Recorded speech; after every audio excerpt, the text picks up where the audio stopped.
welcome to another episode of The Shot with Cosmos So, for this episode, here's to Spectroscopy! Oh shit, Spectroscopy! I'll drink to that! Oh, hit the table. Oh, For everyone who can't do shots with us. okay, And here we go. Ah. Oh god, it's so bad! Oh god, I'm so glad I'm not 22 again. Whew. Not as bad as I remember. Okay, well, anyway, that was a little tequila action for everyone out there. Thanks, Brandon. You're welcome. Never again. All right, we're talking spectroscopy. Whoop, whoop. So, of course, I'm sure there are people that are like, what the fuck is spectroscopy? That's me. I don't know. You don't know? You don't I know? have no idea. You don't know? Sesame Street this shit. It's super cool. So basically, it is studying light. Oh, shit. It's studying light, and then from studying light, we can find out different elements that make up that light, or that can be seen within that light. Damn, really? Yeah. Isn't that cool? And then we can learn stuff about what shit's made up of, and all these different things that I'm gonna get into. Let's go. It's really cool. I'm ready to learn. So, in fact, you use spectroscopy every day with your eyes. Oh, shit, really? Hey, Yeah. I'm a The way wizard. your eyes filter colors and everything like that. It's Oh, really nice. cool. And when you see a rainbow, you are seeing the continuous spectrum of the sun, Oh, nice. which is really cool. We'll get into what a continuous spectrum is. So, this study of light is basically like when white light passes through a glass prism, it spreads out into a rainbow of colors. Oh, like Pink Floyd. Exactly like Pink Floyd, like Dark Side of the Moon, although it's not really the Dark Side of the Moon, but that's a different podcast. But anyway. And so by studying, having this light break apart into a rainbow, you can learn different things about it. And this was first discovered Sure. or done by Mr. Isaac Newton. Oh, Nerd. shit. Newton back in Nerd the alert. 1600s. I guess it would be the kind of the mid 1600s. Yeah. I remember that.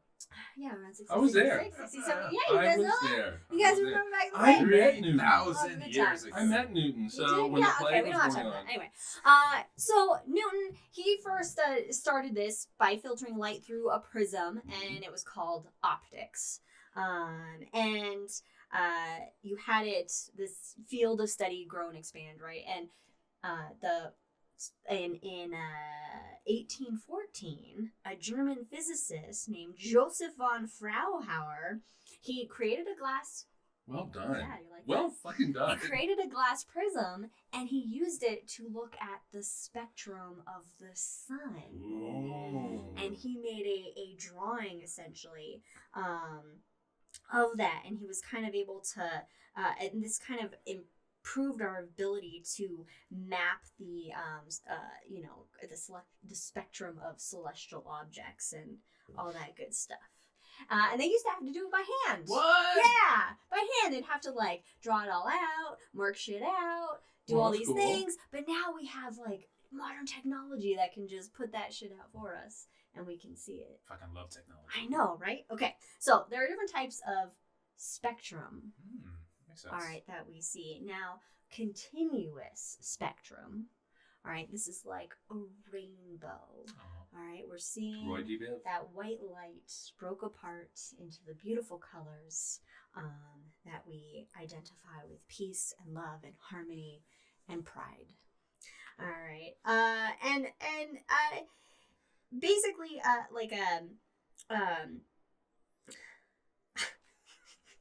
Basically like a what? Like a what?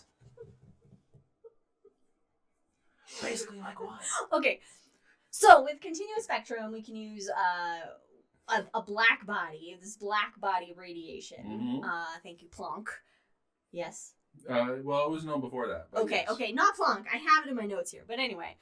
So you can use that, and basically what you get from a continuous spectrum is primarily the temperature Mhm. of an object, which Right. is important, to get the temperature. But we've figured out how we can analyze different things to learn more about an object. And so we have an absorption spectrum that we've figured out how to get. And basically, what an absorption spectrum is it looks like a continuous spectrum, but throughout that rainbow, there are these black lines. Oh, shit, really? Here. Yeah.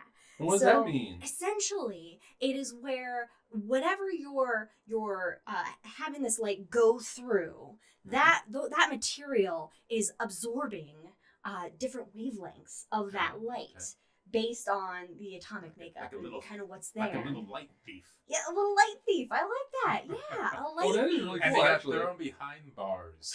I love it. Oh, Rainbow well bars. done. Why didn't you let us know that before? So with this light thief, all right, every element has its own fingerprint signature of an absorption spectra, which is super cool. So you can look at light coming from the sun and say it filters through, our atmosphere. And so you get that absorption spectra from our atmosphere filtering out different elements. And so maybe then you'll see like nitrogen, like the fingerprint of nitrogen in there. The black lines match up in a certain way along certain wavelengths of that light, that signal nitrogen or oxygen or whatnot.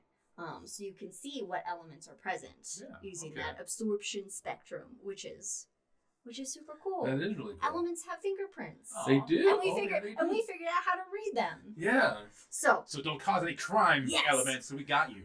all right, now there's another type of spectrum called emission. Emission. So it's like a reverse absorption.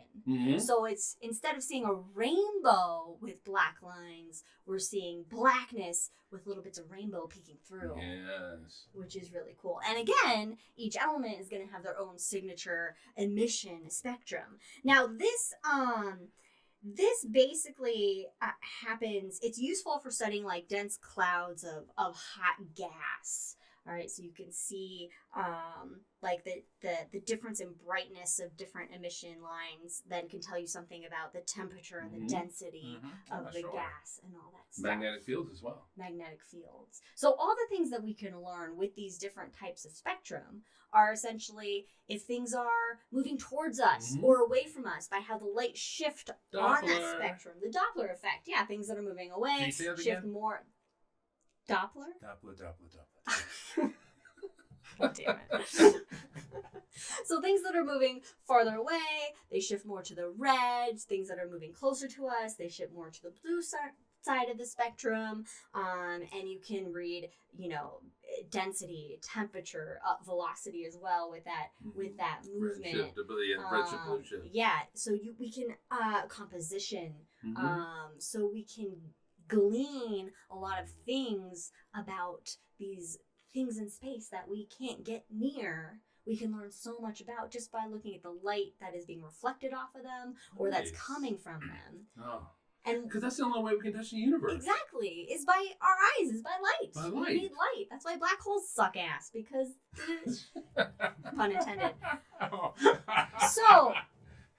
So one of the, I would say, the most exciting ways to use spectroscopy for the future is with then exoplanets, because what we can use is basically almost a transmission spectra, if you will. It's a type of absorption spectra, but as a planet is orbiting, as we talked about with the Doppler, those, like the makeup of elements, they'll shift a little bit on that towards more red or towards blue. But a star spectra is going to stay the same. So what astronomers can do using instruments like, the James Webb Space Telescope, is they can look at a star, take a bunch of different spectra of it over a period of time, and they can see that anything that shifts, any colors that shift, is the planet. And so they can then subtract out what doesn't shift, and they can tell what possibly the elements are that are in that planet. Methane, nitrogen, oxygen. So they can get all of that from that information. And so spectroscopy is a super fucking awesome field of science and something that is just vital for our understanding of the universe. Excellent. So cool. I know, So right? cool. I love it. Well, that's been The Shot with Cosmos. Follow us on all the things, and we'll see you next time. Cheers.